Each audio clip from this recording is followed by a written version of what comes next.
The Oscars or the Academy Awards, if you're feeling nasty, were technically today, 4 a.m. And something like this needs to be reviewed in twofold. You know, the actual show, all the bits and gags, and I think they also hand out like awards and stuff as well. We had Conan now, and I think that Conan brings a sort of goofball energy to the function that we can all only aspire towards. You know, he was bringing joy, and I think maturing is realizing when you're thinking of a host for an award show like this, not only is it maybe not someone like a Kimmel, but it's not really someone like a Gervais either. I think we all go through that phase where you see the clips, or you watched it live at the Golden Globes. Ricky Gervais, he treats it like a roast of celebrities and just basically make fun of everyone in the room. But I think realistically, a bit more of a Conan vibe, a bit more of a maybe like a John Mulaney vibe. Someone who just gets up there and is effortlessly charmed. Conan wasn't not firing a couple jokes out there in the crowd. All the different awards got presented in different ways. Like some were clip shows, some were just straight up glazing when they got like people from those movies to talk about the people nominated. Some was past winners coming up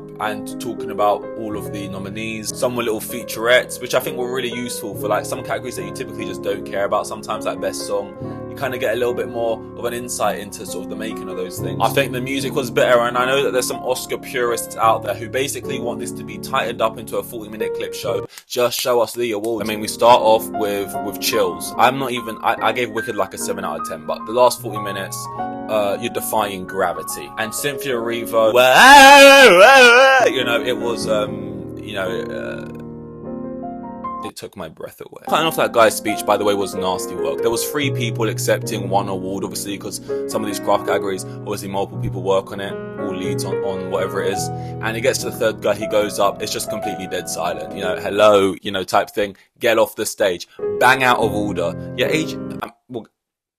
bite your tongue. Ultimately, yeah, sure, they could have trimmed it down, they could have cut some of the bits and this and that, they could have got some of the musical sections shorter, but genuinely getting through the Oscars sometimes is like, it's like a sick kind of torture, because like I do want to know what happens, but at the same time, for the last few years, I'll be sitting there obviously, and it's 3 a.m. and you'll just think, ultimately, I would rather a 3.5 hour show, 4 hour show that was a bit more breezy and entertaining than a 2.5 hour show that is just a bore. Now it's the flip side of the Oscars, which is the actual awards and the results. Some would argue the whole reason we're here. Robert Downey Jr. just, you know, sort of glide across that stage with all the charisma of Tony Stark, believe it or not, and then have a beautiful little one-to-one moment that I didn't even, what is this connection? I didn't even know it was there between Jeremy Strong and then Kieran Culkin get up there and give him that love after he was outside of the Oscars as a child watching all the nominees go in. Oh my god, it's beautiful full circle. One thing about the Oscars though is it's very predictable, and once you start watching it a couple of years you kind of start to see that, and it's just like, it's predictable because you're watching all the shows that lead up to it. All of these precursors are basically mini